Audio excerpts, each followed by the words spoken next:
It was a cool September morning in 1945. The war was over. As the sun rose behind the California mountains, a lonely bus traveled down the steep, rocky California hillside road toward the City of Angels.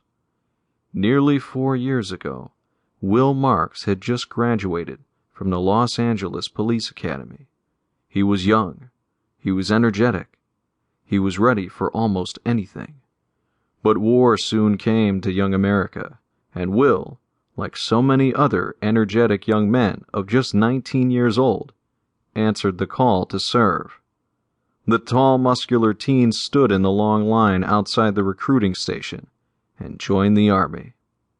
He left the life he had, the career he planned, and the home he knew behind, not knowing if he'd ever get them back again. This day, he's finally come home. Through the windshield of the bus, about a dozen people could be seen seated and slumbering in neat rows behind the bus driver.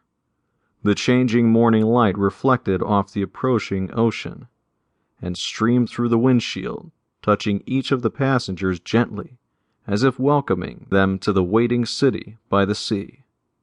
A few rows behind the driver, the light grazed past an elderly couple still slumbering from the night ride. There were a few gentlemen in suits clutching heavy sales cases as they struggled to hold on to that last moment of cessation before their journey's end. A young girl traveling alone opened her eyes to the brightening blue hues of light as they poured through the bus, and turned toward an anxious Will seated in the row just in front of her and across the aisle. She took notice immediately. He was a sergeant in the Army. He was sitting beside a tattered duffel bag he threw onto the seat next to him. Faded but recognizable letters stenciled onto the heavy bag spelled out, "Marks, U.S. Army." Will stared intensely out the window, unaware of her gaze. The bus stopped just inside the city limits at a small cafe, where the early morning breakfast crowd had already gathered.